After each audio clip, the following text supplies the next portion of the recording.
Good morning and welcome to BRK News. This is first edition with me Avinash Janagama. Right, ఇవాళ ఉన్నటువంటి updates నిన్న Sunday కాబట్టి నిన్న మిగిలిపోయినటువంటి updates అన్ని ఇవాళ చెప్పేటువంటి ప్రయత్నం చేద్దాం. లెట్స్ స్టార్ట్ విత్ స్వేచ్ఛ. ఇంట్రెస్టింగ్లీ ఇక్కడ ఫస్ట్ థింగ్ ఫస్ట్, రెండు ఇంట్రెస్టింగ్ కాంట్రాడిక్టరీకి సంబంధించినటువంటి రెండు ఫోటోలు. ఒకటి ఒక సినిమాకి సంబంధించి, రెండు స్పోర్ట్స్కి సంబంధించి. ఇషాన్ కిషన్ యాక్చువల్లీ 2023 లేదా 2024 ఐపీఎల్కి సంబంధించి చాలా బాగా ఆడినటువంటి ప్లేయర్. 14.5 కోట్లు పెట్టి ముంబై ఇండియన్స్ రిటైన్ చేసుకుంటుందేమో అని అనుకున్నప్పటికీ కూడా ఆశ కుదరలేదు. 15 కోట్లు అనుకుంటా ముంబై ఇండియన్స్ అతన్ని పెట్టుకున్నటువంటిది. అలాంటి వ్యక్తికి ఈ లక్కీ కిషన్ అనేటువంటి టైటిల్ ఎందుకు పెట్టారంటే, రవిచంద్రన్ అశ్విన్ అనేటువంటి ప్లేయర్ ఎవరైతే ఇండియాకి ఆడుతూ ఉన్నారో అతను పెట్టినటువంటి మాక్ ఐపీఎల్ సేల్ ఏదైతే ఉంటుందో, అంటే వీళ్ళ కొనుగోలు అమ్మకాలు జరుగుతూ ఉంటాయి కదా, మాక్ ఐపీఎల్కి సంబంధించినటువంటి ఏదైతే ఈ కొనుగోలు అమ్మకాలకు సంబంధించిన దాంట్లో అతని 14.5 కోట్లకి లక్నో సూపర్ జైంట్స్ కొనేందుకు ప్రయత్నం చేసిందంట. సో దానివల్ల ఇతనికి ఇప్పుడు రానున్నటువంటి ఐపీఎల్ వేలంలో మంచి టైం ఉండబోతుంది అనేటువంటిది తెలుస్తూ ఉంది. ఆ తర్వాత ఇక ఇది ఒక ఎర్రచందనం దొంగ ఏ విధంగా ఇంటర్నేషనల్ స్టార్ అయింది అనేటువంటి సినిమా. ఒక ఎర్రచందనం దొంగ ఏ విధంగా ఇంటర్నేషనల్ స్టార్ అయింది అనేటువంటిది సినిమా. ఇక ఇతన్ని చూసుకొని, అంటే ఈ సినిమాలో ఉన్నటువంటి క్యారెక్టర్ని చూసి జనాలు ఫాలో అప్ అది ఇది పెంటా తెలిసిందే కదా, దాని గురించి ఎక్కువ మాట్లాడాల్సిన అవసరం లేదు. Let's get in to something interesting. ఇక ఇక్కడ ఇది మిస్ యూనివర్స్ విక్టోరియా కెజార్ హెల్విగ్ ఆహ్లాదకరంగా మిస్ యూనివర్స్ పోటీలు. డెన్మార్క్ భామను వరించిన కిరీటం. తొలి రన్నరప్గా నైజీరియా, రెండో రన్నరప్గా మెక్సికో. చాలా అందంగా ఉంటారంట ఆ దేశంలో. నాకు తెలీదు, వాళ్ళు మిస్ ఇండియా కిరీటం, మిస్ వరల్డ్ కిరీటం, మిస్ యూనివర్స్ కిరీటం ఇచ్చేసారు కదా. విద్యా వ్యవస్థపై లోకేష్ ముద్ర. ఏపీ విద్యా విధానంలో సమూల మార్పులు. విద్యాశాఖ మంత్రిగా లోకేష్ మార్క్. ఇంగ్లీష్ మీడియం స్కూళ్ల కొనసాగింపు. నూతన సాంకేతికత అంశాలతో శిక్షణ. ఏఐ టెక్నాలజీతో విద్య. 2 విధాలుగా ప్రాథమిక పాఠశాలలు.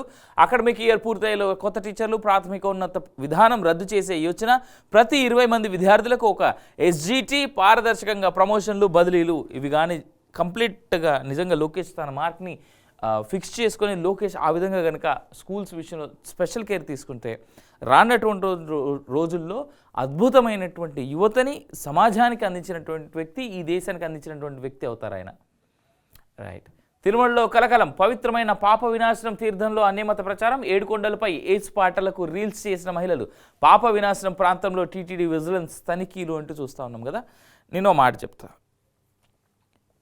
అలాంటి వాళ్ళు ఎవరైతే చేసారో నా ధర్మం జోలికి వస్తే, ఎస్ ఐఎంఏ సనాతని, ఐఎంఏ కట్టర్ హిందూ, నా ధర్మం జోలికి వచ్చి నా ధర్మం ఎక్కడైతే నేను పాటిస్తూ ఉన్నానో అక్కడ ఇలాంటి అఘాయిత్యాలు చేస్తే నాన్ బెయిలబుల్ కేసులు పెట్టి వాళ్ళని కనీసం సంవత్సరం నుంచి 5 సంవత్సరాల పాటు జైళ్ళ నుంచి బయటికి రాకుండా కేసులు పెట్టాలి.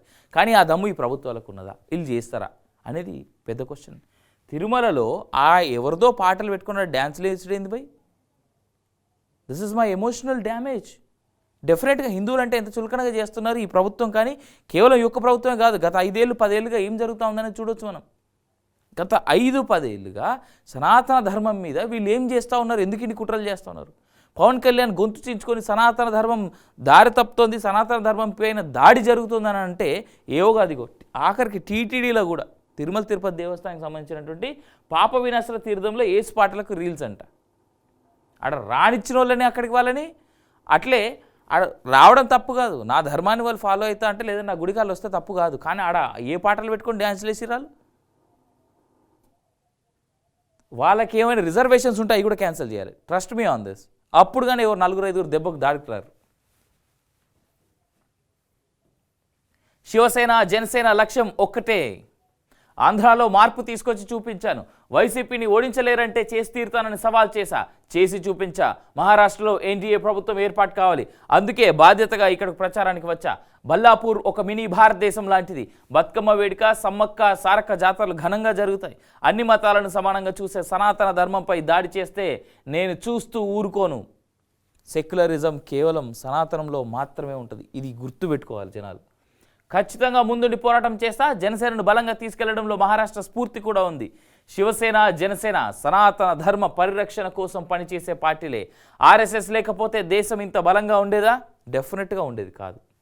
మహారాష్ట్ర ఎన్నికల ప్రచారంలో డిప్యూటీ సీఎం పవన్ కళ్యాణ్ కీలక వ్యాఖ్యలు అంటూ చూస్తూ ఉన్నాం. మరాఠా గడ్డపై ఆంధ్ర డిప్యూటీ సీఎం పవన్ కళ్యాణ్ దూసుకుపోతున్నారు. ఎన్డీఏ కూటమికి మద్దతుగా ప్రచారం నిర్వహిస్తూ తనదైన రీతిలో తెలుగు వారిని ఆకర్షించేందుకు చూస్తున్నారు. ఏపీ, తెలంగాణ ప్రజలు అధికంగా ఉండే నియోజకవర్గాలను ఎంపిక చేసి పవన్ను ప్రచారానికి దింపింది బీజేపీ. తెలుగు రాష్ట్రాల్లో ప్రచారానికి వచ్చినట్టే పవన్ పాల్గొంటున్న బహిరంగ సభలకు ప్రజలు భారీ సంఖ్యలో హాజరవుతున్నారంటూ చూస్తూ ఉన్నాం. Definitely Pawan Kalyan has his immense visibility, his immense power packed presence. నాకు తెలిసి సౌత్ ఇండియాలో కాదు, ఎంటైర్ ఇండియాలో ఒక సినిమా హీరో ఇంత పాపులారిటీ సంపాదించుకున్నారంటే రీసెంట్ టైమ్స్లో ఒక పవన్ కళ్యాణ్ గారు ఒక్కరే. డెఫినెట్గా దీన్ని అప్రిషియేట్ చేయాల్సినటువంటి అంశం. తమిళనాడు లాంటి ఒక పెరియార్ సంఘం రూల్ చేస్తున్నటువంటి లొకేషన్లో కూడా కేవలం స్టాలిన్ అనేటువంటి వాడు ఏదో అన్నాడని చెప్పేసి పవన్ కళ్యాణ్ రియాక్ట్ అయినటువంటి తీరు, అఫ్కోర్స్ ఏదో కాదు, సనాతన ధర్మాన్ని ఒక జుగుప్సాకరమైనటువంటి రోగాలతో తను పోల్చడం, దానికి కళ్యాణ్ రియాక్ట్ అవ్వడం జరిగిన తర్వాత తమిళనాడు లాంటి పెరియార్ మేజర్గా ప్రభావం ఉన్నటువంటి రాష్ట్రంలో కూడా రెండుగా చీలి అక్కడ లిటరల్గా ఒకే ఒక్క పవన్ కళ్యాణ్ ఫ్యాన్స్ లిటరల్గా స్టాలిన్ ఫ్యాన్స్ని, స్టాలిన్ సోషల్ మీడియాని పోయించారు. ఇది ప్రాక్టికల్గా ఫ్యాక్ట్, జరిగినటువంటి విషయం. ఇక్కడే కాదు, ఇవాళ మహారాష్ట్ర ఎలక్షన్స్కి ఆయన వెళ్ళాడు కదా, రానటువంటి రోజుల్లో నాకు తెలిసి 2024 ఫస్ట్ క్వార్టర్ ఆర్ సెకండ్ క్వార్టర్లో తమిళనాడు ఎలక్షన్స్ ఉన్నాయి. అక్కడ ప్రచారానికి పవన్ కళ్యాణ్ వస్తాడు.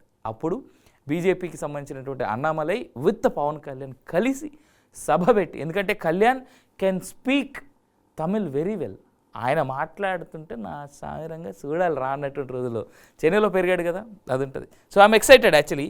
బట్ మహారాష్ట్రలో ఆయన ప్రభావం ఈ రేంజ్లో ఉంటుందని నిజంగా ఎవరు ఎక్స్పెక్ట్ చేయలేదు తెలుసా. అసలు ఆయన మాట్లాడుతుంటే అక్కడ కూడా ఉర్రూతలుగుతున్నారు జనాలు. గుంజీలు తీస్తారా, అప్పుల గురించి అవాస్తవాలు తప్పని రుజువు చేస్తాం, పారదర్శకంగానే ఉన్నాయి, కార్పొరేషన్లన్నీ మీ చేతుల్లోనే ఉన్నాయి, కావాలంటే ఆడిట్ చేయించుకోండి, మీ టైంలోనే అధిక వడ్డీలకు అప్పులు, ఆ అప్పులు కూడా మాపై వేస్తే ఊరుకోం, కూటమి సర్కారుకు బుగ్గన ఫైర్. సవాళ్ళు ప్రతి సవాళ్ళు. చంపడం ఖాయం, చంద్రబాబు హోంమంత్రి ఆదేశాలతో చిత్రహింసలు, 3 రోజుల పాటు నరకం, 18 ఫేక్ అకౌంట్ సృష్టించి దారుణాలు, పోలీసులు చట్టవిరుద్ధంగా వ్యవహరిస్తున్నారు, వర్రా భార్య, సంచలన ఆరోపణలు ఏముందిలేండి, ఏమైనా చేసుకోవచ్చు, నన్ను తిట్టకపోయినా ఏదో అన్నాడని అనుకోవచ్చు. కాకపోతే ఆవిడ చేస్తున్నటువంటి ఆరోపణలో వాస్తవాలేని అవాస్తవాలేని అనేటువంటిది చెప్పవలసినటువంటి బాధ్యత ఎవరిపైన ఉంటుంది? పోలీసుల పైన, చట్టం పైన ఉంటుంది. ఇక్కడ మిస్ అయింది ఏంది? ఇది ప్రభుత్వం ఉందా? కరెంటు ఛార్జీలు పెంచమని చెప్పి ఎందుకు పెంచారు? గెలవక ముందు ఒకలా, గెలిచాక మరోలా మారతారా? ట్రూ అప్ ఛార్జీలంటూ మోయలేని భారం మోపారు. 19 నుంచి నిరసనలు. గత ప్రభుత్వానికి ఈ ప్రభుత్వానికి తేడా లేదు. పోలవరంపై కేంద్రం మెలికలు, కూటమి సర్కార్పై సిపిఐ రామకృష్ణ ఆగ్రహం. దమ్ముంటే అరెస్ట్ చేయండి. అన్నదమ్ముల మధ్యలో సవాల్ లెక్క కనిపిస్తూ ఉంది ఇది నాకు. నన్ను అరెస్ట్ చేస్తే మంచి పేరు వస్తుంది, నా డ్రైవర్లను అక్రమంగా అరెస్ట్ చేశారు, అరెస్టులకు భయపడేది లేదు, మాకే సానుభూతి లభిస్తుంది, కూటమి రాగానే కక్ష సాధింపులు, 40 ఏళ్లలో ఎన్నడూ చూడని రాజకీయాలు, మళ్ళీ మాకు అవకాశం వస్తుంది అన్న యనమలకు తమ్ముడు కృష్ణుడు సవాల్. రాష్ట్రంలో వైసీపీ నేతలపై వరుసగా జరుగుతున్న కేసుల పర్వంలో తనని కూడా దమ్ముంటే అరెస్ట్ చేసుకోవచ్చని వైఎస్ఆర్సీపీ నేత యనమల కృష్ణుడు సవాల్ విసిరారు తన అన్నయ్య యనమల రామకృష్ణుడికి అంటూ చూస్తూ ఉన్నాం. ఏమోలేండి, అది అన్నదమ్ముల సవాల్ ఎక్కడే కనిపిస్తుంది. లిటరల్గా పార్టీల మధ్య దానికంటే కూడా ఇంకేదోలాగా కనిపిస్తుంది. వాళ్ళు కొట్టేసుకుంటారు, అరెస్ట్ అయినాడు, మనం మాట్లాడుకున్నాం. మేనమామే కాలేముడు, ఆధార్లో మార్పుల కోసం తీసుకెళ్లి అత్యాచారం, చాగల్లో దారుణం, సొంత మేనమామే నిందితుడు, బాలికకు కడుపు నొప్పి రావడంతో అనుమానం, వైద్య పరీక్షలు చేసిన డాక్టర్లు, నిందితుడు కమల్పై బాలిక తండ్రి ఫిర్యాదు, పోక్సో కేసు నమోదు చేసిన పోలీసులు, నిందితుడి కోసం గాలింపు చర్యలు ముమ్మరం. తప్పులేదు, పోక్సో కేసు ఇస్తే 45 days, 30 days minimum, 90 days is the maximum minimum ఆ బెయిల్ రావడానికి. ఈ 30 నుంచి 90 days మధ్యలో అడ్వకేట్లో ఉన్నటువంటి దమ్మును బట్టి 90 రోజుల్లోపు, 30 నుంచి 90 రోజుల్లోపు ఎనీ టైం బెయిల్ వచ్చేస్తుంది మినిమం. ఈ రోజుల్లో ఎవరిని నమ్మాలో ఎవరిని నమ్మకూడదు అర్థం కావడం లేదు. సొంత మనిషి వావి వరుసలు మరిచి అత్యాచారానికి పాల్పడితే ఇంకా ఎవరికి ఫిర్యాదు చేయాలి? తూర్పుగోదావరి జిల్లా చాగల మండలంలో జరిగిన ఈ సంఘటన వివరాలు ఆలస్యంగా వెలుగులోకి చూశాయి. అత్యాచారానికి గురైన బాధిత బాలిక నిడదవోలు మండలంలోని ప్రభుత్వ హాస్టల్లో చదువుకుంటోంది. తల్లిదండ్రులు వేరుగా ఉంటున్నారు. తల్లి దుబాయ్లో ఉద్యోగం చేసుకుంటోంది. అంటే తల్లి తండ్రి దూరంగా ఉంటున్నారని చెప్పేసి ఆ చిన్న పాప సొంత మేనమామే కదా.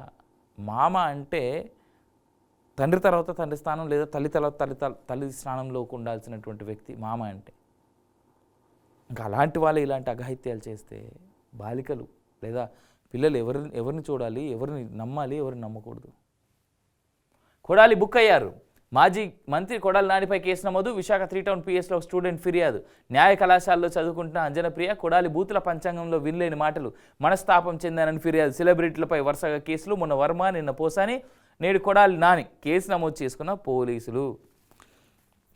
పోసాని కానీ, కొడాలి నాని కానీ, రామ్ గోపాల్ వర్మ కానీ. రామ్ గోపాల్ వర్మ చాలా టెక్నికల్గా తిట్టేవాడు, ఎవరిని తిట్టినా కానీ టెక్నికల్ తిట్టాడు. ఈ పోసాని కానీ, లేదు అంటే కొడాలి నాని కానీ, లేదా పేరు నాని కానీ, ఇంకొంతమంది ఉన్నారు ఆ బ్యాచ్. సో వీళ్ళు ఎవరు కూడా వాళ్ళ భాష చాలా జుగుప్సాకరంగా ఉండేది.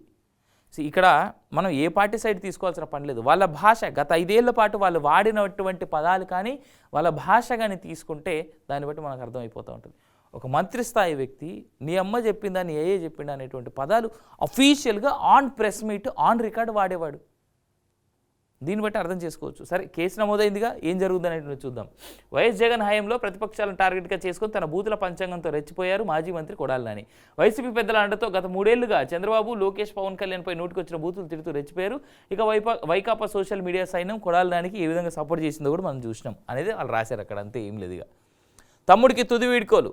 తరలి వచ్చిన అశేష అభిమానులు, అధికార లాంఛనాలతో అంత్యక్రియలు. పాడెమోసిన చంద్రబాబు, లోకేష్ కన్నీరు మున్నీరైన నారా రోహిత్. హిందూ సంప్రదాయ రీతిలో అంత్యక్రియలు. చితికి నిప్పు పెట్టిన రోహిత్. సీఎం చంద్రబాబు సోదరుడు నారా రామ్మూర్తి నాయుడు అంత్యక్రియలు ఆదివారం అశేష అభిమానుల మధ్య ముగిశాయి. తిరుపతి జిల్లా నారావారిపల్లెలో ప్రభుత్వ అధికారిక లాంఛనాలతో అంత్యక్రియలు జరిగాయి. గతంలో రామ్మూర్తి నాయుడు తల్లిదండ్రుల అంత్యక్రియలు జరిగిన చోటే జరిగాయి. అంత్యక్రియల కార్యక్రమంలో చంద్రబాబు, మాజీ మంత్రి లోకేష్ ఇంకా తదితరులు పాల్గొన్నారు. పవన్ కళ్యాణ్ కూడా అటెండ్ అయి ఉండాల్సింది. బట్ బీజేపీ తరపున లేదా కూటమి ప్రభుత్వం ఎన్డీఏ తరపున తను మహారాష్ట్రలో ప్రచారంలో ఉన్నారు కాబట్టి. రైట్, జ్యోతి అసలు ఇందాకటి పేపర్ చూపెట్టడానికి కారణం ఏంటంటే కళ్యాణ్కి సంబంధించినటువంటి స్టేట్మెంట్. అతని స్టేట్మెంట్స్ని ఇంకా ఏ పేపర్ సరిగ్గా రాయలేదు, స్వేచ్ఛలో మాత్రమే రాశారు. విశ్వసుందరి విక్టోరియా కెజార్ డెన్మార్క్ భామ హెల్విగ్ను వరించిన కిరీటం. ఆ దేశానికి మిస్ యూనివర్స్ ఇదే తొలిసారి. రన్నర్లప్పుగా నైజీరియా, మెక్సికో యువతులు. టాప్ 5లోనూ లేని భారత్కు చెందిన రియా అంటూ చూస్తున్నాం. సరే, గుట్టు చప్పుడు కాకుండా ఘనుడు వెంకటరెడ్డి విడుదల.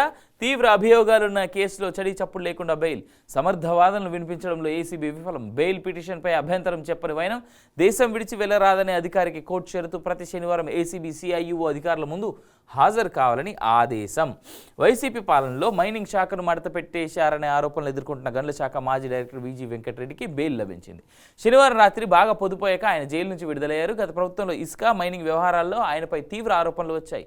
రాష్ట్ర వ్యాప్తంగా సంచలనంగా మారిన వెంకటరెడ్డి వ్యవహారంలో బెయిల్, జైలు నుంచి విడుదల చడి చప్పుడు లేకుండా జరిగిపోయాయి. జగన్ పాలనలో వెంకటరెడ్డి ప్రభుత్వ ఖజానా గండికొట్టి సహజ వనరులను వైసీపీ నేతలకు దోచిపెట్టారనే అభియోగాలు కూడా ఉన్నాయి. September 11 ACB central investigation unit CIU ఆయనపై కేసు నమోదు చేసింది. అదే నెల 26వ తేదీ రాత్రి హైదరాబాద్లో అధికారులు ఆయన అరెస్ట్ చేశారు. విజయవాడలోని ఏసీబీ న్యాయస్థానం ఆయనకు రిమాండ్ విధించింది. 50 రోజుల పాటు ఆయన రిమాండ్ ఖైదీగా ఉన్నారు. వెంకటరెడ్డి అరెస్ట్ అయిన తర్వాత రిమాండ్కు వెళ్ళగానే ఆరోగ్యపరమైన కారణాలు చూపించి బెయిల్ పిటిషన్ దాఖలు చేశారు. గనుల శాఖకు చెందిన 160 కోట్లను ఆయన ఎవరి ప్రమేయము లేకుండా దారి మళ్లించారని సిఐయు అధికారులు నిర్ధారించారు. వెంకటరెడ్డిపై నమోదు చేసిన అభియోగాలకు సంబంధించిన కొన్ని ఆధారాలను కూడా సంపాదించారు. వాటిని కోర్టు ముందు పెట్టి వెంకటరెడ్డి తరఫున న్యాయవాదులు చేసిన బెయిల్ పిటిషన్పై వాదనలు తిప్పికొట్టడంలో మాత్రం విఫలమయ్యారన్న విమర్శలున్నాయి. జగన్ సీఎంగా ఉన్నప్పుడు గనుల శాఖలో వెంకటరెడ్డి చేసిన అక్రమాలను కూటమి ప్రభుత్వం బయటికి తీస్తుంది అని అంటుంది. అయితే ఏసీబీ ఫెయిల్ అయిందా, లేదా ప్రభుత్వ తరపు న్యాయవాది అలాగే వెంకటరెడ్డి తరపు న్యాయవాది కలిసి ఏమైనా పని చేశారా? ఈ ప్రశ్న ప్రజల నుంచి వినిపిస్తుంది. జస్ట్ ప్రజలే చెప్తా ఉన్నారు, ఈయన ఇన్ని తప్పులు చేసిరని అంటారు కదా, ఏసీబీలో అరెస్ట్ చేసి లోపల వేసారు కదా 50 రోజులు, మరి ఆయనకి అంత ఈజీగా బెయిల్ ఎలా వచ్చింది? 160 కోట్లు. ఇక్కడ వీళ్ళు చెప్తున్న దాని ప్రకారమే 160 కోట్లు. ఇదిగో 160 కోట్లు ఆయన ఎవరి ప్రమేయం లేకుండా దారి మళ్లించాడని గనుల శాఖ నుంచి. ఇప్పుడున్నటువంటి ప్రభుత్వం తరఫున వాదిస్తున్నటువంటి అడ్వకేటు అలాగే వెంకటరెడ్డి తరఫున ఉన్నటువంటి అడ్వకేట్ కలిసి పని చేసుకుంటున్నారా, లేదా ప్రభుత్వంతో ఏమైనా ఒప్పందం కుదిరిందా అని ప్రజలు ప్రశ్నిస్తూ ఉన్నారు. చంద్రబాబు నాయుడు గారు నాకు తెలిసి మీ దాకా వచ్చిందని మేము అనుకుంటా ఉన్నాం. ప్రశ్నిస్తున్నటువంటి ప్రజలకి మీరు సమాధానం చెప్పకపోతే బాగోదేమో, ఆలోచించుకోండి. చంద్రబాబు అరెస్టు వెనుక సిఐడి మహాకుట్ర. ఆంధ్రజ్యోతి ప్రత్యేక కథనం. తాడేపల్లి డైరెక్షన్లో తప్పుడు స్కిల్ స్టోరీ. నాడు పివి రమేష్ వాంగ్మూలం తారుమారు.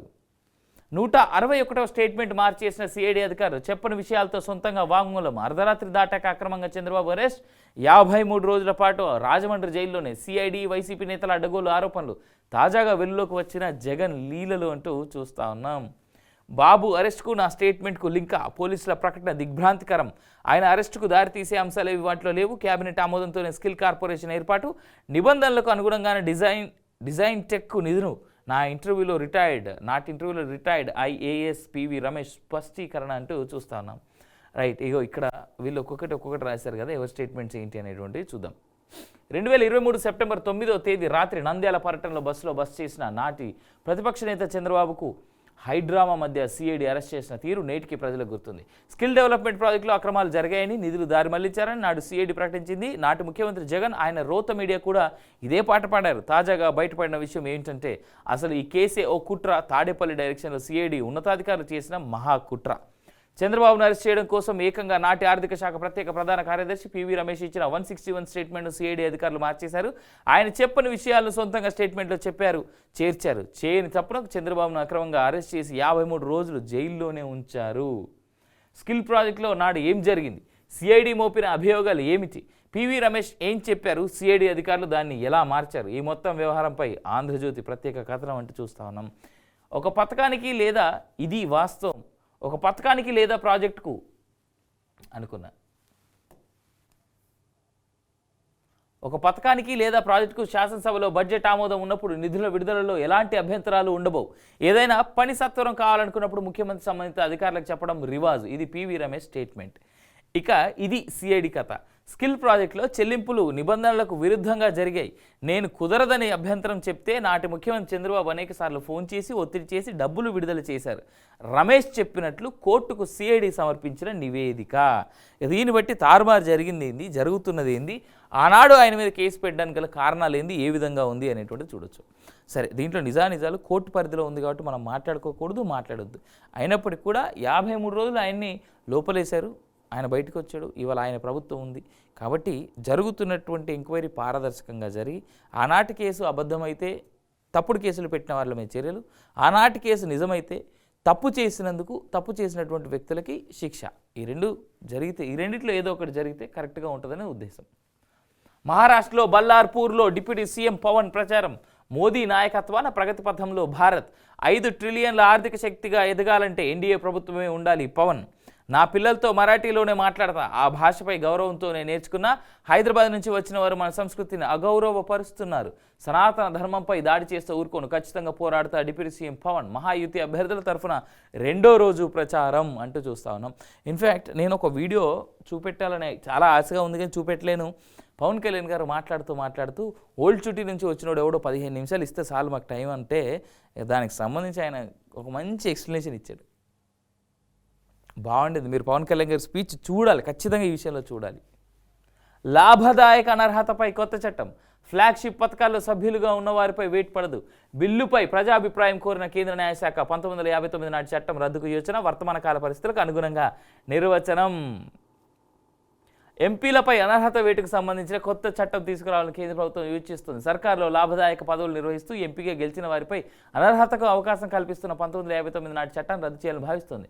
వర్తమాన పరిస్థితులకు అనుగుణంగా లాభదాయక పదవికి నిర్వచనం ఇవ్వాలని నిశ్చయించింది. 16వ లోక్సభ 2014 నుంచి 19 కాలంలో బీజేపీ సీనియర్ నేత కల్రాజ్ మిశ్రా సారథ్యంలోని parliamentary committee, joint committee on offices of profit JCOP సిఫార్సులకు అనుగుణంగా కొత్త బిల్లు ముసాయిదాకు రూపకల్పన చేసింది. దీనిపై కేంద్ర న్యాయశాఖ తాజాగా అభిప్రాయం కోరింది. నూతన పార్లమెంట్ అనర్హత నిరోధక బిల్లు 2024లో అనర్హత పరిధిలోకి వచ్చే పదవులు, అనర్హతకు వీల్లేని పోస్టుల జాబితాను ప్రతిపాదించింది. కొన్ని నిర్దిష్ట కేసుల్లో అనర్హత వేటును తాత్కాలికంగా సస్పెండ్ చేయడానికి ప్రభుత్వం ప్రస్తుత చట్టంలోని సెక్షన్ 4 అవకాశాన్ని కల్పిస్తోంది. దీన్ని తొలగించాలని తాజా బిల్లులో ప్రతిపాదించారు.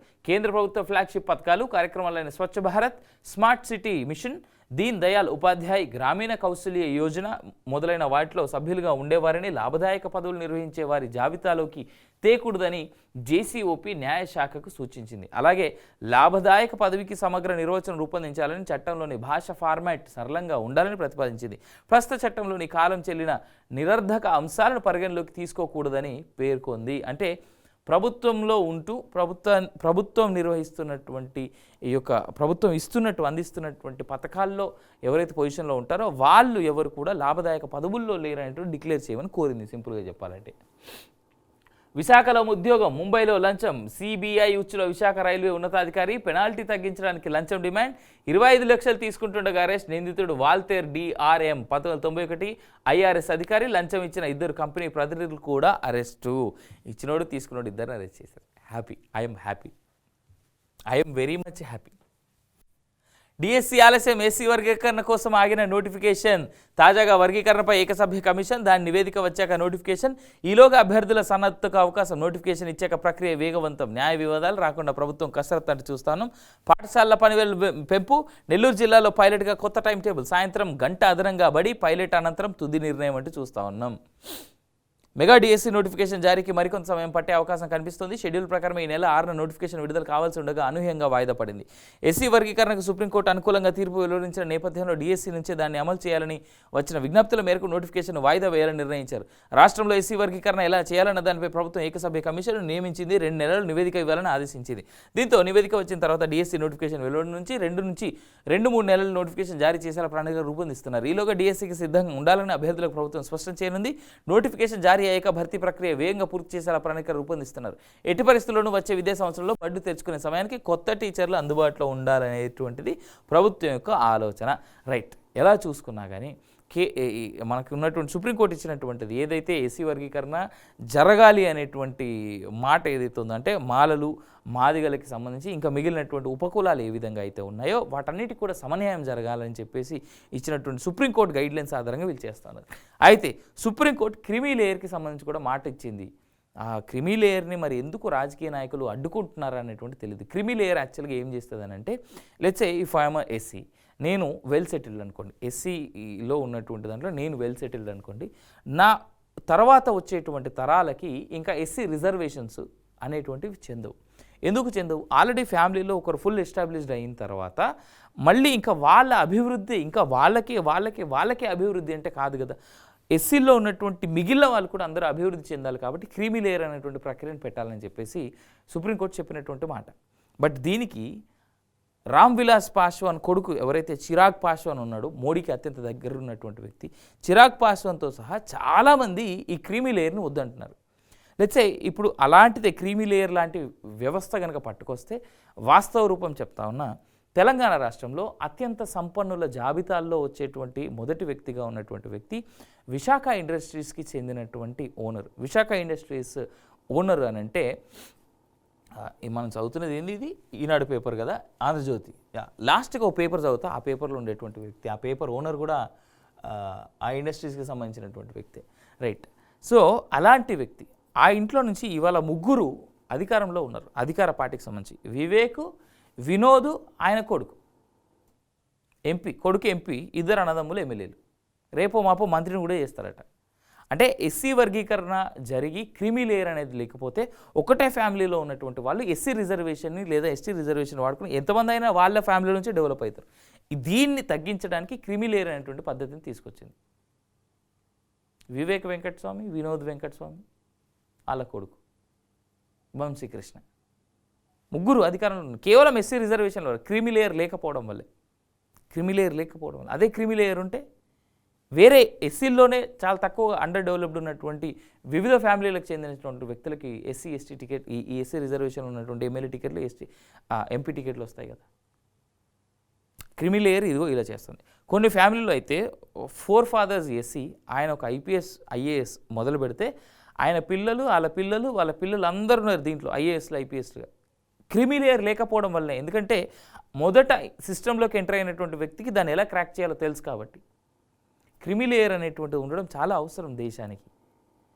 దీన్ని అడ్డుకుంటున్నటువంటి వ్యక్తులు కేవలం వాళ్ళ ఫ్యామిలీ మాత్రమే ముందుకు ఇలా పుష్ చేయబడాలి, వాళ్ళు మాత్రమే పెద్ద ఎత్తున డెవలప్ అవ్వాలనేటువంటిది ఉద్దేశం వాళ్ళది. ఇంతకంటే మనం ఏం చెప్పలేము. ఇంతకంటే నేను చెప్తే నేనేదో తప్పు చెప్తున్నట్టుగా చూసేటువంటి వ్యక్తులు కూడా చాలామంది ఉన్నారు. అర్థం చేసుకోవాలి క్రిమీ లేయర్ ఎందుకు అవసరం అన్నట్టు. ఇది కామన్ మ్యాన్కి అవసరం. అధికార లాంఛనాలతో నారా రామూర్తి అంత్యక్రియలు. తమ్ముడు పాడెమోసిన చంద్రబాబు. కన్నీటి పర్యంతమైన ముఖ్యమంత్రి. నారావారిపల్లిలో తల్లిదండ్రుల సమాధుల పక్కనే చితి ఏర్పాటు. నిప్పండించిన రోహిత్ గిరీష్. మహారాష్ట్ర గవర్నర్ సహా పలువురు రాజకీయ సినీ ప్రముఖుల హాజరు. తమ్ముడు రామూర్తి, పాడెమోసిన చంద్రబాబు, ఎమ్మెల్యే పులివర్తి నాని అంటూ చూస్తా ఉన్నాం. వెనకాల చిత్రంలో చూడొచ్చు లోకేష్ని కూడా. రారా శ్రీమంతుడా, గ్రామాలు వార్డుల దత్తత కార్యక్రమాన్ని పునరుద్ధరించే యోచనలో కూటమి ప్రభుత్వం. ప్రముఖులు ఎన్ఆర్ఐలకు సాదర ఆహ్వానం. చంద్రబాబు పవన్ పిలుపుతో గ్రామ సీమల అభివృద్ధికి ముందుకొచ్చే అవకాశం. గత వైసీపీ ప్రభుత్వ నిర్వాకంతో మొహం చాటేసిన దత్తత శ్రీమంతులంటూ చూస్తూ ఉన్నాం. ఒకవేళ అది కానీ జరిగితే అంతకంటే ఇంకో మంచి ఉద్దేశం ఇంకోటి ఉండదు. అది ప్రభుత్వానికి మంచిది, ప్రజలకు కూడా మంచిది. మణిపూర్లో ఊరేగుతున్న ఉన్మాదం. 2 ఏళ్ల బాలుడి తల చేతులు నరికి దారుణ హత్య. 2 ఏళ్ల చిన్నారితో పాటు కుటుంబంలోని 6గురిని చంపేశారు. నదిలో మృతదేహాలు వెలుగులోకి. కుకీ మిలిటెంట్ల దుశ్చర్య. రాష్ట్రంలో తీవ్ర నిరసనలు, ఉద్రిక్తత. కేంద్ర హోంశాఖ సమీక్ష. విద్వేషపూరిత రాజకీయం కోసమే బీజేపీ చోద్యం. ఖర్గే బీరేన్ సర్కార్కు ఎన్పీపీ మద్దతు. ఉపసంహరణ అంటూ చూస్తాను. నేను మొన్న రీసెంట్గా ఎక్స్ప్లెయిన్ చేసిన, మళ్ళీ ఇప్పుడు కూడా ఎక్స్ప్లెయిన్ చేస్తున్నా. అసలు మణిపూర్లో జరుగుతున్నది ఏంది, ఈ కుకీలే ఎందుకు ఇట్లాంటివి చేస్తూ ఉన్నారు అనేటువంటి మళ్ళీ చెప్తా మీకు సింపుల్గా. 2 వర్డ్స్. కుకీలు అంటే కన్వర్టెడ్ పీపుల్. హిందుత్వం నుంచి లేదా సనాతనం నుంచి వేరే మతాల్లోకి కన్వర్ట్ అయినటువంటి పీపుల్. కుకీస్ అంటే కన్వర్టెడ్. వీళ్ళంతా చాలా వరకు వలస వచ్చిన వాళ్ళు. పక్కన ఉన్నటువంటి మయన్మార్, బర్మా, బంగ్లాదేశ్ నుంచి కన్వర్ట్ వచ్చిన వాళ్ళు. హిందుత్వం నుంచి అక్కడ ఉన్నటువంటి మిషనరీస్ పెద్ద ఎత్తున కన్వర్ట్ చేసిన వాళ్ళు. అక్కడ ఉండేటువంటి లోకల్స్ని తర్వాత వివిధ దేశాల నుంచి, ఆ పక్కన ఉండేటువంటి చిన్న చిన్న దేశాలన్నింటి నుంచి వచ్చిన వాళ్ళు. తర్వాత ఇదే మణిపూర్లో మైతేయి అనే ఒక తెగ ఉంది. ఈ మైతేయులు ఎవరు? ఇప్పటి వరకు కూడా ఇంకా సనాతనంలో కొనసాగుతూ కేవలం భారతదేశం అంటే మాత్రమే ఇష్టం ఉన్నటువంటి వాళ్ళు. కుకీలకి భారత్ అంటే పడదు. మైతేయులకు మాత్రమే భారత బిడ్డలు వీళ్ళు. కేవలం భారత్ అంటేనే ఇష్టం ఉన్నటువంటి వాళ్ళు. ఈ భారతీయులు వర్సెస్ ఈ కన్వర్టెడ్ బ్యాచ్ ఏదైతే జరుగుతుందో దాని ఎఫెక్టే. కేవలం ఈ మైతేయి తెగను అంతం చేసి మణిపూరు మనకు ఉండేటువంటి 7 సపరేట్ 7 సిస్టర్స్ అంటాం కదా, 7 సిస్టర్స్, 7 రాష్ట్రాలు ఏవైతే ఉన్నాయో ఆ 7 రాష్ట్రాలని క్రిస్టియన్ కంట్రీస్గా లేదా ముస్లిం కంట్రీస్గా తయారు చేసి వీటిని స్పెషల్గా ఈ మణిపూర్ అనేటువంటి రాష్ట్రాన్ని క్రిస్టియన్ కంట్రీగా సపరేట్గా అనౌన్స్ చేయాలని కోరుతా ఉన్నారు. ఎవరు? కుకీలు అనేవాళ్ళు లిటరల్గా చెప్పాలంటే మిలిటెంట్లు.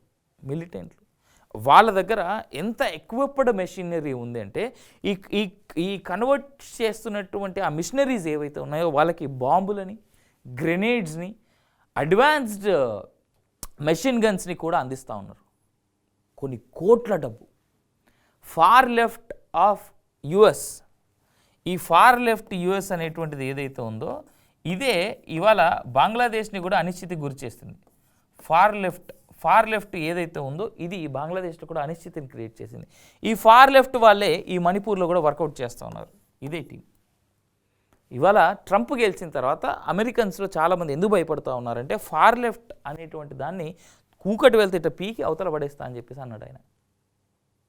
ఫార్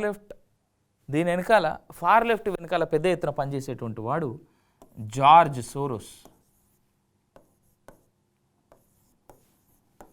ఒక ముసలోడీడు యుఎస్లో ఉంటాడు లేదా యూకేలో ఉంటాడు. ప్రపంచ దేశాల్లో కనిపిస్తున్నటువంటి పూర్తి అనిశ్చితి కారణం ఈ దరిద్రుడు ఒకడే, జార్జ్ సోరోస్. ఏ దేశంలో మతాలకు సంబంధించి గొడవలు జరిగినా, ఏ దేశాల్లో కాస్ట్కి సంబంధించి గొడవలు జరిగినా, ఏ దేశంలో రేసిజంకి సంబంధించి గొడవలు జరిగినా, మీకు గుర్తుందా? కొన్నేళ్ల క్రితం ఇక్కడ నుంచి 2 నుంచి 4 ఏళ్ల క్రితం అమెరికాలో పెద్ద ఎత్తున ఒక యుద్ధం స్టార్ట్ అయింది. వైట్ వర్సెస్ బ్లాక్ లేదా బ్లాక్ వర్సెస్ వైట్, నల్ల జాతీయుడు వర్సెస్ తెల్ల జాతీయుడు అని. దాని వెనకాలన్నది కూడా వీడే, George Soros. Let me challenge you and tell you, ఈ ఫార్ లెఫ్ట్ అనేది కనుక లేకపోతే ప్రపంచం చాలా సున్నితంగా, సూక్ష్మంగా, చాలా ఆనందంగా ఉంటుంది. ఇవాళ జాతుల మధ్య, మతాల మధ్య వైరుధ్యం లేదా ఏదైతే ఈ భేదం, యుద్ధ కైండ్ ఆఫ్ వాతావరణం కనిపిస్తుందంటే వీడి వల్లనే. And this fellow is in great contact with Congress, especially Rahul Gandhi. I don't want to mention more details in here. ఇది అర్థమైతే మీకు మణిపూర్లో జరుగుతున్నది అర్థమవుతుంది. జార్జ్ సోరోస్ గాడు ఎందుకు రాహుల్ గాంధీతోనే కలిసి పనిచేస్తూ ఉన్నాడో అర్థమవుతుంది. దేశం కోసం ఎవరు చేస్తూ ఉన్నారు, ధర్మం కోసం ఎవరున్నారు, అనిశ్చితిని క్రియేట్ చేయడానికి ఎవరున్నారు అనేది అర్థమైపోతుంది. దయచేసి మణిపూర్లో జరుగుతున్నటువంటి అంశంలో మనం సపోర్ట్ చేయాల్సిందే. మనం ఎవరైనా ఎవరికైనా మద్దతు తెలపాలనుకుంటే ఇదిగోండి మైతేయి తెగకు మాత్రమే తగ్గాలి. కేవలం వీళ్ళే భారతీయులు, మైతేయులు మాత్రమే భారత్ అంటే ఇష్టం, కుకీలకు కాదు. కుకీలను కంట్రోల్ చేయడానికి ప్రయత్నం చేసినప్పుడే మల్లికార్జున్ ఖర్గే ఇగో ఇక్కడ చూడు విద్వేషపూరిత రాజకీయాలు చేస్తుంది అంటూ ఖర్గే చేసినటువంటి కామెంట్లు. ఖర్గే అనేటోడు కానీ ఇంకోడు కానీ కాంగ్రెస్ పార్టీకి సంబంధించిన వాళ్ళు ఎందుకు బీజేపీ మీద పడతారంటే వాళ్ళు అనుకున్నటువంటి ఆ ఉన్మాదం అక్కడ చెలరేగదు సాగదు కాబట్టి. ఇది మణిపూర్లో జరుగుతూ ఉన్నది సింపుల్గా చెప్పాలంటే. హైపర్సోనిక్ క్లబ్లో భారత్, ఒడిశాలో విజయవంతంగా దీర్ఘ శ్రేణి క్షిపణి పరీక్ష. ఇది చారిత్రాత్మక ఘట్టం. రాజ్నాథ్ సింగ్. ఇప్పటికే ఈ క్షిపణులు వాడుతున్న రష్యా, గతంలోనే చైనా, అమెరికా పరీక్షలు సక్సెస్. ఈ ప్రయోగంతో ఆ దేశాల సరసన భారతదేశపు తొలి దీర్ఘశ్రేణి హైపర్సోనిక్, శబ్దం కన్నా 5 రెట్లు అంతకుమించి వేగంతో వెళ్లే క్షిపణిని రక్షణ రంగ పరిశోధన అభివృద్ధి డిఆర్డీఓ సంస్థ ఒడిశాలోని డాక్టర్ ఏపీజే అబ్దుల్ కలాం దీవి నుంచి విజయవంతంగా పరీక్షించింది. డిఆర్డీఓ శాస్త్రవేత్తలు త్రివిధ దళాలకు చెందిన ఉన్నతాధికారుల సమక్షంలో ఈ పరీక్ష నిర్వహించారు. ప్రపంచంలో ఇప్పటిదాకా ఒక్క రష్యా వద్ద మాత్రమే ఆపరేషనల్ హైపర్సోనిక్ క్షిపణులు ఉన్నాయి. ఉక్రెయిన్తో యుద్ధంలో వాటిని వాడుతోంది అప్పుడప్పుడు అంటూ మాట ఉంది. మై ఇండియా లేదా my Bharat is growing. My Bharat is an inspiration to the world. నా దేశం చాలా అద్భుతమైనటువంటి ప్రగతిని సాధిస్తుంది. ఇంతకంటే గర్వంగా నేను ఇంకేం చెప్పగలను? గుండె మీద చేసుకొని ఛాతీ ఇలా చరిచి నా భారత్ ఇవన్నీ సాధిస్తుందని చెప్పగలను.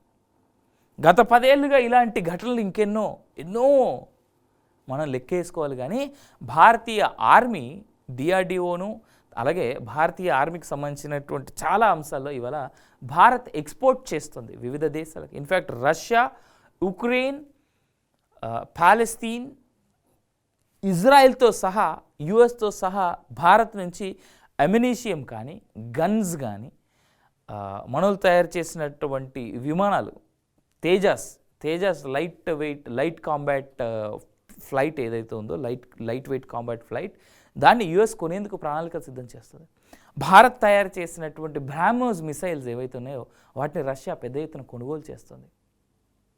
భారత్ సెల్ఫ్ సస్టైన్డ్గా ఆర్మరీ ఏదైతే ఉంటుందో దాన్ని మనం తయారు చేసి వివిధ దేశాలకు అమ్మగలుగుతున్నాం. ఇవాళ భారత్ తయారు చేసినటువంటి బుల్లెట్ ప్రూఫ్ జాకెట్స్ని రష్యా వాడుతుంది, ఉక్రెయిన్ వాడుతుంది. తెలుసా? ఇది ఎంతమందికి తెలుసు? భారత్ గురించి మాట్లాడాల్సి వస్తే కళ్ళు పెద్దగా అవుతాయి, గొంతు ఓపెన్ అవుతుంది, గుండె ఆనందంతో పొంగిపోతుంది. నాదైతే నా భారత్ సాధిస్తున్నటువంటి ప్రగతి గురించి చెప్పడానికి ఇంత ఆనందపడతాను నేను. బట్ ఇదిగో ఇలా చిన్న వార్తల్లోనే చదవాల్సి వస్తుంది వాటి గురించి. However I'm very happy with the progression what this country is doing. ఈనాడు మిగిల్చింది అప్పుల కుప్ప. జగన్ సర్కార్ అస్తవ్యస్త నిర్ణయాలతో ఆర్థిక విధ్వంసం.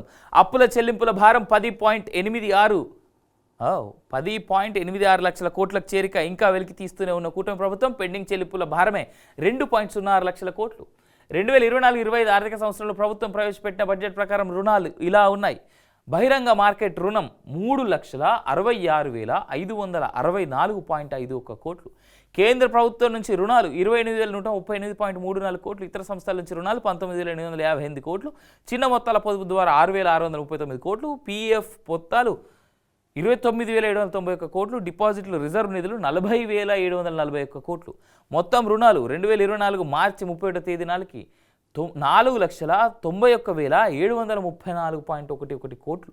2024 జూన్ ప్రారంభానికి ఏప్రిల్, మే, జూన్ మొదటి వారం వరకు చేసిన రుణాలు కలిపితే 5,19,192 కోట్లు. కార్పొరేషన్ల ద్వారా తీసుకున్న రుణాలు 2,48,677. పెండింగ్ చెల్లింపుల మొత్తం 2,06,687. విద్యుత్ సంస్థల నాన్ గ్యారంటీ రుణాలు 1,12,000.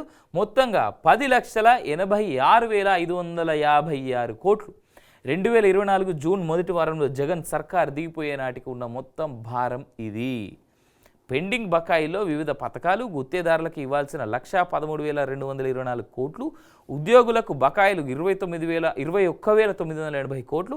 పౌర సరఫరాల రాయితీ బకాయిలు 36,000 కోట్లు. విద్యుత్ సబ్సిడీ పెండింగ్ 34,267 కోట్లు. సింకింగ్ నిధి బకాయిలు 1,196 కోట్లు కలిసి ఉన్నాయి. వామ్మో, 10 లక్షల కోట్ల. ఈ ప్రభుత్వాలు ఎన్నడూ వాటిని కడతాయి? ప్రజల మీద భారం ఎన్నడూ తగ్గుతుంది?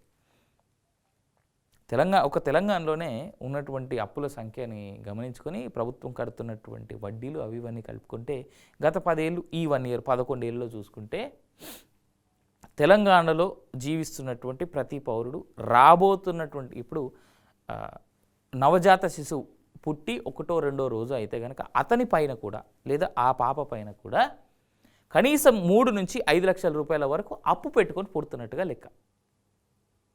అంటే అర్థమైందా? ప్రభుత్వం చేసినటువంటి అప్పులు కట్టడానికి నవజాత శిశువు 1 లేదా 2 రోజుల వయసు ఉన్నటువంటి వ్యక్తి కూడా తన నెత్తిపైన 3 నుంచి 5 లక్షల అప్పు పెట్టుకొని పుడుతున్నాడు. ఇది కేవలం ప్రభుత్వం చేస్తున్నటువంటి అప్పుల కారణంగానే. తన ఇంటి అప్పులు వదిలేసేయండి, ఇది ప్రభుత్వం మాత్రమే ఒక వ్యక్తి పైన రుద్దేటువంటి అప్పు. ఈ 10 లక్షల కోట్ల అప్పు అంటే దాదాపు 11 లక్షలు, ఇంకో 14,000 కోట్ల అప్పు చేస్తే 11 లక్షల కోట్లు రౌండ్ ఫిగర్ అనమాట. జగన్ అన్నకి ఇచ్చినటువంటి గిఫ్ట్ అవుతుంది. సో ఈ 11 లక్షల కోట్ల అప్పు తీర్చడానికి ఏపీలో ఉన్నటువంటి ప్రజల సంఖ్య ఎంత, వాళ్ళు ఒక్కొక్కరిని ఎత్తిన ఎంత అప్పు పడుతుంది అనేటువంటి డివైడ్ చేస్తే అర్థమైపోతుంది.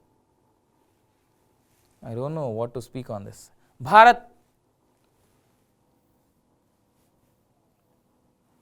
భారత్ ఫోర్జ్ పెట్టుబడులు 2,400 కోట్లు రాష్ట్రంలో 2 దశల్లో పెట్టనున్న సంస్థ. అనుబంధ కంపెనీ KSSL నుంచి ప్రభుత్వానికి ప్రతిపాదన. ముందడుగు ఆయుధ సామాగ్రి తయారీ యూనిట్ల ఏర్పాటుకు ఆసక్తి. మడకశిర దగ్గర భూముల గుర్తింపు. కళ్యాణి భారత్ ఫోర్జ్ లిమిటెడ్ వాళ్ళు రక్షణ రంగంలో భారీ ప్రాజెక్టుకు రాష్ట్రానికి రాబోతుంది. యుద్ధ రంగంలో వినియోగించే ఫిరంగులు, మందుగుండు సామాగ్రి తయారు చేసే ప్రతిష్టాత్మక సంస్థ భారత్ ఫోర్జ్ లిమిటెడ్ తన అనుబంధ company Kalyani strategic systems limited KSSL ద్వారా పరిశ్రమ ఏర్పాటుకు ప్రతిపాదించింది. అత్యాధునిక డిఫెన్స్ ఎనర్జెటిక్స్ ఫెసిలిటీని ఏర్పాటు చేయనున్నట్లుగా సంస్థ తెలిపింది.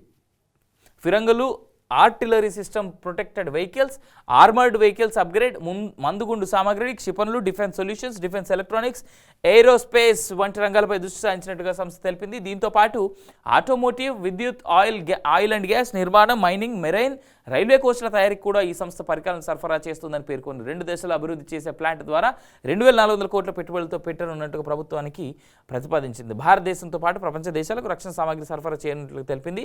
దీని ద్వారా స్కిల్డ్, సెమీ స్కిల్డ్ కార్మికులుగా 550 మందికి ఉపాధి కల్పించనున్నట్లుగా ప్రతిపాదనలో పేర్కొంది. అద్భుతం ఇది కానీ జరిగితే. అయితే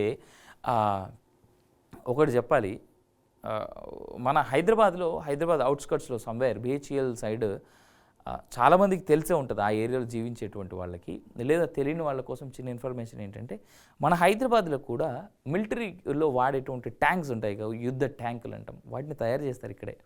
అప్పుడప్పుడు టెస్టింగ్స్ కూడా జరుగుతూ ఉంటాయి. I had a chance to visit that factory and that testing facility once. నా మిత్రుడు ఒకరు పనిచేస్తారు దాంట్లో. నన్ను మాత్రం అడగకండి, తీసుకెళ్ళవని. మోదీకి నైజీరియా 2వ అత్యున్నత పురస్కారం ప్రదానం. ఆ దేశ అధ్యక్షుడు టినుబుతో ప్రధాని ద్వైపాక్షిక చర్చలు. వ్యూహాత్మక భాగస్వామ్యానికి భారత్ ప్రాధాన్యం ఇస్తుందని వెల్లడి. అద్భుతం. ఉన్నత పాఠశాల సమయం గంట పొడిగింపు. ఉదయం 9 నుంచి సాయంత్రం 5 వరకు. తొలుత మండలానికి 2 బడుల్లో అమలు. క్రీడాకారులకు పట్టం. పథకాలు సాధించిన వారికి కోట్లలో నజరానాలు. అమరావతిలో ప్రపంచ స్థాయి క్రీడా నగరం. సిద్ధమైన కొత్త క్రీడా విధానం. అద్భుతం. అయితే ఇక్కడ చంద్రబాబు నాయుడు గారికి కానీ లేదా ఈ ప్రభుత్వానికి కానీ నా రిక్వెస్ట్ ఒకటి ఉంది. పథకాలు సాధించిన వారికి కాదు, సాధించేందుకు కష్టపడుతున్న ప్రతి ఒక్కరికి కూడా ఇదే విధమైనటువంటి, అంటే మరి కోట్లలో కాకపోయినా కనీసం వాళ్ళ ఫెసిలిటేషన్స్ని కనుక ఫుల్ఫిల్ చేయగలిగితే ఇంకా చాలామంది విద్యార్థులు, ఇంకా చాలామంది స్పోర్ట్స్ అథ్లీట్స్ తయారు చేయడానికి ఆస్కారం ఉంటుంది. దయచేసి ఆ వైపు అడుగులేయండి. అన్నదాతకు తోడుగా 314 కోట్ల ధాన్యం కొనుగోలు. 288 కోట్ల జమ. 24 గంటల్లోనే జమ చేస్తున్న ప్రభుత్వం. ఎప్పుడు అమ్మాలో రైతులు నిర్ణయించుకున్న వెసులుబాటు అంటూ చూస్తూ ఉన్నాం. రామూర్తి నాయుడికి కన్నీటి వీడుకోలు. ప్రభుత్వ లాంఛనాలతో అంత్యక్రియలు. హైపర్సోనిక్ జోరు. ధ్వని కన్నా 5 రెట్ల వేగంతో దూసుకెళ్లే క్షిపణి పరీక్ష విజయవంతం. చరిత్ర ఘట్టమన్న రాజ్నాథ్ సింగ్. ఈయన గురించి ఆల్రెడీ చూసినాం, 50 రోజులకి బయటకు వచ్చిండని. చూసి వేస్ట్ మళ్ళా.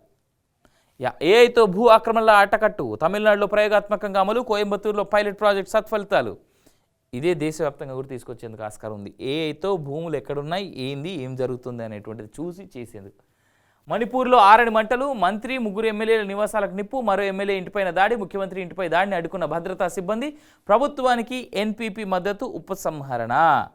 ఇక దీన్ని బట్టి మీరు చూసుకోవచ్చు. ఇంఫాల్లో ఓ సున్నిత ప్రాంతంలో భద్రతా సిబ్బంది గస్తీ. మణిపూర్లో ఏం జరిగిందో ఆల్రెడీ చెప్పినాయి కదా, దాని గురించి ఇన్ డీటెయిల్ అవసరం లేదేమో అనేటువంటిది నా చిన్న ఒపీనియన్ అంతే. గ్రూప్ 3 ఎగ్జామ్ షురు. పేపర్ 1కు 51.1%, పేపర్ 2కు 50.7% హాజరు. తొలి రోజు 2 పేపర్లు రాసింది సగం మందే. తెలంగాణ స్కీమ్ స్కిల్ యూనివర్సిటీపై క్వశ్చన్. నేడు ఉదయం 10 గంటల నుంచి 12:30 వరకు పేపర్ 3. తల్లి పరీక్షకు బిడ్డను లాలించిన పోలీస్. నిజామాబాద్ జిల్లా ఆర్మూర్లోని ఓ ఎగ్జామ్ సెంటర్లో పరీక్ష రాసేందుకు ఓ తల్లి తన చంటి బిడ్డతో వచ్చింది. ఎగ్జామ్ హాల్లోకి బాబును అనుమతించేందుకు నిబంధనలు ఒప్పుకోవని అధికారులు చెప్పారు. దీంతో అక్కడే ఉన్న ఏఎస్ఐ సలీం ఆమెకు అండగా నిలిచారు. ఆమె భర్త సెంటర్ వద్దకు చేరుకునే వరకు ఏఎస్ఐ ఆ చిన్నారిని ఎత్తుకొని లాలించారు. గుడ్. ఇలాంటివి చూసినప్పుడు ఆనందం వేస్తుంది. మామునూరు ఎయిర్పోర్ట్ నిర్మాణానికి ముందడుగు. విస్తరణకు 205 కోట్లు విడుదల చేసిన రాష్ట్ర సర్కార్ 253 ఎకరాల భూమి సేకరించేందుకు నిర్ణయం. త్వరలో నిర్మాణ పనులు మొదలు. మామునూరు గురించి ఇదే పేపరా వేరే పేపర్లో కొంచెం కింద రాశారు, మనం మాట్లాడదాం. నేటి నుంచి కొత్త ఈవీ పాలసీ. ఎలక్ట్రిక్ వెహికల్స్కు రోడ్డు రిజిస్ట్రేషన్ ట్యాక్సుల్లో 100% మినహాయింపు. లిస్టులో బైకులు, కార్లు, ఆటోలు, లైట్ గుడ్స్ వాహనాలు. 2026 డిసెంబర్ 31 వరకు పాలసీ అమలు. ఉత్తర్వులు జారీ చేసిన రవాణా శాఖ స్పెషల్ సీఎస్. త్వరలో హైదరాబాద్ మొత్తం ఆర్టీసీ ఈవీ బస్సులు. మంత్రి పొన్నం. కొత్త బస్సులు కొంటున్నాం అన్న ప్రతిసారి నాకు మనసు బాగా బాధ అవుతూ ఉంటుంది. కొత్త బస్సులు కొనొద్దని కాదు, ఎవరి దగ్గర కొంటాం, ఎవరికి లాభం చేస్తాం అనేటువంటిది దాంట్లో ఉంటుంది మొత్తం. ఇక దాన్ని బట్టి అర్థం చేసుకోండి. రాష్ట్రంలో వాహనాల కాలుష్యాన్ని తగ్గించేందుకు ప్రభుత్వం కొత్త ఎలక్ట్రిక్ వెహికల్స్ పాలసీని తీసుకొచ్చింది. సోమవారం నుంచి రాష్ట్ర వ్యాప్తంగా ఇది అమల్లోకి రానుంది. ఈ మేరకు రవాణా శాఖ స్పెషల్ సిఎస్ వికాస్ రాజ్ ఉత్తర్వులు జారీ చేశారు. కొత్త ఈవీ పాలసీ 2026 డిసెంబర్ చివరి వరకు అమల్లో ఉంటుంది. మూసీ పేరుతో పేదలపై యుద్ధమా? పార్టీల మీద కోపంతో పేదల ఇండ్లు కూల్చొద్దు. కిషన్ రెడ్డి. ఇల్లు కూల్చకుండా అభివృద్ధి చేస్తామంటే నా వేతనం ఇస్తా. బీజేపీ లీడర్లు కూడా శ్రమదానం చేస్తారు. ఓటేసి చెప్తున్నా. గలీజ్ వాసన దోమలు లేవు. నిర్వాసితుల ఇండ్లకు కాపలా ఉంటాం. డ్రైనేజీ సంగతి తేల్చకుండా ఇల్లు కూల్చడం సరికాదు. బుల్డోజర్లు ఎక్కిస్తామన్న సీఎం కామెంట్లతో 9 మంది గుండెపోటుతో చనిపోయినరు. హైదరాబాద్కు కృష్ణా నీళ్లు తెస్తే సీఎం రేవంత్ ఫోటో మేమే పెట్టుకుంటాం. మూసి నిద్ర తర్వాత వ్యాఖ్యలు. మూసి నిద్ర సందర్భంగా అమర్పేటలో మహిళతో మాట్లాడుతున్న కేంద్ర మంత్రి కిషన్ రెడ్డి. మూసీలా వాసన వస్తలే అని అంటారు కదా. సీఎం క్యాంప్ ఆఫీస్ పక్కన, అంటే ఇప్పుడు ప్రస్తుతానికి దాంట్లో భట్టి విక్రమార్క గారు ఉంటున్నారు కదా. హైదరాబాద్ పబ్లిక్ స్కూల్కి తర్వాత అమీర్పేట్ ప్లస్ ఈ బేగంపేట మధ్యలో కలుపుతూ ఒక మధ్యలో ఉన్నటువంటి ఆ ఫ్లైఓవర్ బ్రిడ్జ్ ఏదైతే ఉందో దాని మీద ఒక పూట కూర్చుందాం మనం. కిషన్ రెడ్డి గారు దాని మీద ఒక పూట కూర్చుందాం మనం. మీరు మీ ఎక్విప్మెంట్లు, మీ ఏసీలు, ఫ్యాన్లు, గట్రా, మీ ముక్కుకి ఏదో సెంటు సీసాలు కొట్టుకోకుండా రాకండి. మీరు కొట్టుకోకుండా వస్తే అడ్డ కూర్చుందాం. బేగంపేటలే కూర్చుందాం. అండబోయేది కూడా మూసి నీళ్ళే. వాసనలు వస్తలేవా? దోమలు లేవా? ఏంది సార్ మీరు మాట్లాడేది? ఆయన ఏదో సరే దాంట్లో అవకతవకలు ఉండొచ్చు గాక కానీ డెవలప్మెంట్ని అడ్డుకుంటాం అనేటువంటి స్టేట్మెంట్ కరెక్ట్ కాదు.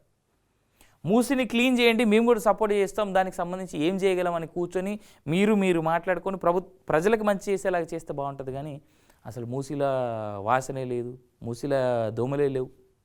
వాట్ ఈస్ దిస్ స్టేట్మెంట్ అండి కిషన్ రెడ్డి సార్? ఆలోచించండి సార్.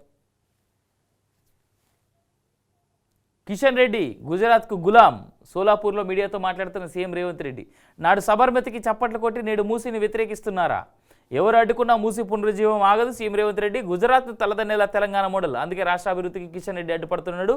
మహారాష్ట్రలో షిండే, అజిత్ చవాన్ లెక్క ఇక్కడ ఈయన తయారైండు. అబద్ధాల పోటీ పెడితే ప్రధాని మోదీకే ఫస్ట్ ప్రైజ్. దేశమంతా కులగణన చేపట్టాలని డిమాండ్. మహారాష్ట్ర ఎన్నికల ప్రచారంలో పాల్గొన్న సీఎం. కులగన్న వీళ్ళు ఇంతగానో మొత్తుకుంటారు కదా. My straight question to Congress party, my personal question. What is the caste of Rahul Feroze Gandhi? Maybe Rahul Gandhi garu, Sonia Gandhi గారు, ప్రియాంక గాంధీ గారు, రాబర్ట్ వద్రా గారు మీ కులమేంది అనే ప్రశ్న ప్రజలు అడుగుతూ ఉన్నారు. నేను అడిగినా ఇప్పుడు ప్రజలు కూడా అడుగుతూ ఉన్నారు. మీ కులమేందో ముందు చెప్పిన తర్వాత దేశమంతా కులగణన చేయండి అని ప్రజలు కోరుతూ ఉన్నారు. కేరళకు పోయినప్పుడు రాహుల్ ఫిరోజ్ గాంధీ ఏమవుతాడు? ఓ ముస్లిం అవుతాడు. కాశీకి వచ్చినప్పుడు జెన్యూ వేసుకుంటాడు మెళ్ళ, లేదా ఉజ్జయిని పోయినప్పుడు నేను కట్టర్ హిందూ అంటాడు. రాహుల్ గాంధీ గారు అండ్ ఫ్యామిలీ, సోనియా గాంధీ గారు and family, what is your caste అని ప్రజలు అడుగుతూ ఉన్నారు. దీనికి మాత్రం సమాధానం చెప్పరు వీళ్ళు. కాళేశ్వరం లేకున్నా రికార్డ్ స్థాయిలో వరి. తెలంగాణ రైతుల ఘనత. సీఎం రేవంత్. బీఆర్ఎస్ ఇన్నేండ్లు తప్పుడు ప్రచారం పటాపంచలైందని ట్వీట్. బీఆర్ఎస్ను బ్యాన్ చేయాలి, కేటీఆర్ను అరెస్ట్ చేయాల్సిందే. బండి సంజయ్. ఫోన్ ట్యాపింగ్, కాళేశ్వరం ధరణి కేసులు ఎట్టిపోయినాయి, అధికారులపై దాడులు చేయడం ఏంది అని ఫైర్ అంటూ చూస్తాను. అయితే ఇదే ప్రెస్ మీట్లో బండి సంజయ్ గారు ఒక స్టేట్మెంట్ ఇచ్చారు. నేను ఆల్రెడీ కేంద్ర మంత్రిని కాబట్టి నన్ను ఇంకా ప్రెసిడెంట్ని చేయరు అనేటువంటి మాట. సో బీజేపీ వర్గాలకు నాకు తెలిసి ఆయన క్లారిటీ కూడా ఇచ్చినట్టు చూస్తూ ఉన్నాం. అయితే ఇక్కడ కిషన్ రెడ్డి బండి సంజయ్ గారు, సార్ మీరు కేంద్ర మంత్రి కదా, ఫోన్ ట్యాపింగ్ అనేటువంటి అంశంలో దేశానికి సంబంధించినటువంటి చాలా ఇంపార్టెంట్ డేటా మిస్ అయినట్టుగా చెప్తా ఉంటారు కదా, మీరే చెప్తా ఉంటారు, మరి కేంద్ర ప్రభుత్వం ఎందుకు దీంట్లో చర్యలు తీసుకోవట్లేదు అని ప్రజలు అడుగుతూ ఉన్నారు సార్, దానికి సమాధానం చెప్పండి. నిఘా నిద్ర ఆందోళనలు విధ్వంసాలను ముందుగా గుర్తించిన నిఘా వ్యవస్థ, క్షేత్రస్థాయిలో పర్యటించిన ఇంటెలిజెన్స్ ఎస్బీ సిబ్బంది, సీఎం ఆదేశాలతో అడిషనల్ డీజీ ఆధ్వర్యంలో కమిటీ ఏర్పాటు, లగచర్ల ఘటనలతో నిఘా వైఫల్యంపై సమగ్ర విచారణ, గ్రూప్ 1 నుంచి లగచర్ల దాకా ఇంటెలిజెన్స్ ఫెయిల్, ఉన్నతాధికారుల పర్యవేక్షణ లోపం, సిబ్బంది నిర్లక్ష్యం. ఇది ఏ పేపర్లో రాసిరయ్యా అంటే వెలుగు అనేటువంటి పేపర్లో రాశారు. వెలుగు అనేటువంటి పేపర్ ఎవరిదయ్యా అంటే కాంగ్రెస్ ప్రభుత్వంలో ఉన్నటువంటి ఒక ఎమ్మెల్యేది. ఆయన ఎందుకు ఇట్లా రాస్తుండంటే ఆయనకి ఇంకా మంత్రి పదవి ఇవ్వలేదు అట అని ప్రజలు, కాంగ్రెస్ పార్టీ నేతలు చర్చించుకుంటా ఉన్నారు. బట్ వాస్తవం, ఈయన రాసిన దాంట్లో వాస్తవం ఉన్నది, ఈ పేపర్లో రాసిన దాంట్లో. రాష్ట్రంలో ఇటీవల జరిగిన ఘటనలు చూస్తున్న నిఘా వ్యవస్థ నిద్రపోయినట్టు కనిపిస్తున్నది. గ్రూప్ 1 ఆందోళన నుంచి లగచర్ల ఘటన దాకా ఇంటెలిజెన్స్ ఫెయిల్ అవుతున్నట్టుగా స్పష్టమవుతున్నది. ఉన్నతాధికారుల పర్యవేక్షణ లోపం, క్షేత్రస్థాయిలో సిబ్బంది నిర్లక్ష్యంతోనే రాష్ట్రంలో అవాంఛనీయ ఘటనలు జరుగుతున్నాయి అన్నట్టుగా తెలుస్తుంది. ఆందోళన విధ్వంసాలను ముందుగా గుర్తించడం నిఘా వ్యవస్థ వైఫల్యం కొట్టించినట్టు కనిపిస్తున్నది. 3 నెలలుగా ఉద్రిక్త పరిస్థితులు ఉన్నా పోలీసులు పట్టినట్టు వివరించారు. ఇంటెలిజెన్స్ స్పెషల్ బ్రాంచ్ సిబ్బంది క్షేత్రస్థాయిలో పర్యటించలేదు. వాస్తవం, కాంగ్రెస్ పార్టీ ఎమ్మెల్యేనే కాంగ్రెస్ పార్టీలో ఇంటెలిజెన్స్ ఫెయిల్ అయిందని రాసిండు. దీనికి ఏమున్నది? మిడ్ మానేర్ నిర్వాసితులకు ఇందిరమ్మ ఇల్లు 4,696 కుటుంబాలకు 5 లక్షల చొప్పున సాయం రిలీజ్ చేసిన రాష్ట్ర ప్రభుత్వం. సూపర్. సర్వే సమాచారం సగమే, సమగ్ర కులగణలో అన్ని వివరాలు చెప్తలే. దరఖాస్తులు 56 ప్రశ్నలు, 19 ఉప ప్రశ్నలు. కులం, కుటుంబ వివరాలు అప్పులే చెప్తున్నారు. ఆస్తులు, పథకాల లబ్ధి, ఇతరత్ర ప్రశ్నలకు నోవో. వస్తున్న స్కీమ్స్ పోతున్నాయన్న భయంతో వెనుకడుగు. జీతాలు కూడా కరెక్ట్గా వెల్లడించని కొందరు ప్రభుత్వ ఉద్యోగులు. తప్పులేదు ప్రజల్లో అలాంటి డైలమా క్రియేట్ చేసిరు. మరి ఇప్పుడు అసలు సర్వేలో వీళ్ళు పెట్టింది ఏది? సమగ్ర కులగణనకు సంబంధించి కులం ప్రశ్నలు అడగకుండా మీ ఆస్తులేండి, మీ అప్పులేండి, నువ్వు ప్రభుత్వ ఉద్యోగి అని, కార్లేండి ఉన్నాయి, నీకు బండ్లేండి ఉన్నాయి, నీకు పెళ్ళయిందా, పెళ్ళైతే పిల్లలు ఎంతమంది, పిల్లలకి పిల్లలు ఎంతమంది, మీకు ఏ ఊర్లో అప్పులు ఉన్నాయి, ఏ ఊర్లో పొలాలు ఉన్నాయి, ఎన్ని ఊర్లలో ఇల్లు ఉన్నాయి, ఇవన్నీ అడిగితే ఏం చెప్తారు భయ్? ఇవన్నీ అవసరమా? కులగణన అని చెప్పేసి ఇవన్నీ అడుగుతున్నారు. ఇన్ఫ్యాక్ట్ నేను నిన్న మంచిర్యాలకు సంబంధించినటువంటి ఒక వ్యక్తితో మాట్లాడితే ఇక్కడ ఒక విషయం చెప్పాలి. పాపం ఆ కులస్తులు ఇబ్బంది పడతా ఉన్నారు. ఎస్సీల్లో యాక్చువల్గా వీళ్ళు ఎప్పుడు ఉండాల్సింది పద్మశాలిల్లో ఉండాలి, కానీ ఆ రోజుల్లో ఏం జరిగిందో తెలియదు. దాని వెనకాలన్నటువంటి కుట్ర కానీ ప్రస్తుతానికి కానీ నేతకాని అని ఒక కులం ఉంది. వీళ్ళు కూడా పద్మశాలిల మాదిరే బట్టలు నేస్తారు. నేతకాని అని, ఇది ఎస్సీల్లో సబ్ క్యాస్ట్. ఈ కులస్తులకు సంబంధించి ఈ ఎస్సీల్లో ఉన్నటువంటి నేతకాని అనేటువంటి కులానికి సంబంధించి ఏ రకమైనటువంటి, ఇప్పుడు దీంట్లో 56 ప్రశ్నలు 19 ఉప ప్రశ్నలు అంటున్నారుగా, ఈ కులాలకు సంబంధించి ఎస్సీలో ఉన్నటువంటి సబ్ క్యాస్ట్లో అసలు నేతకాని అనేటువంటి కులమే లేకుండా తీసుకుపోతున్నారంట ప్రశ్నలు. జస్ట్ నేత అని ఉందంట. సో దీన్ని కరెక్ట్ చేసుకోవాల్సినటువంటి బాధ్యత కూడా ప్రభుత్వం పైన ఉంది. మరి ఇలాంటి ఎర్రర్స్ ఉన్నప్పుడు ఏం చెప్తారు భయ్ ప్రజలు కూడా సమాధానాలు? విద్యుత్ డిమాండ్ డౌన్, చలి తీవ్రతతో తగిన వినియోగం. సెప్టెంబర్లో 15,570 మెగావాట్లకు పీకు, నేడు 10,000 మెగావాట్లకు పడిపోయిన డిమాండ్. రోజుకు 100 మిలియన్ యూనిట్ల వరకు తగ్గిన వాడకం. కారణం ఏంది? ఆల్రెడీ చల్లగా ఉన్నది, ఇక ఏసీలు ఎవడు వాడతాడు? మణిపూర్లో మళ్ళీ మంటలు. రైట్, ఇక ఎట్లా చూసుకున్నా ఇది ఇవాల్టికి ఉన్నటువంటి పేపర్లో వచ్చినటువంటి హెడ్లైన్స్, దాని ఎనాలిసిస్. నా మాటల్లో నేను చెప్పాను, మీ మాటలో మీరు అర్థం చేసుకోండి. కానీ ఒకటి గుర్తురగాలి, దేశం ముందుకెళ్తుంది, మనం ముందుకెళ్దాం. ఖచ్చితంగా నీ ధర్మాన్ని నువ్వు పాటించు, నీ ధర్మం నేను రక్షిస్తుంది. నేను మీ అవినాష్ జనగామ, సైనింగ్ ఆఫ్.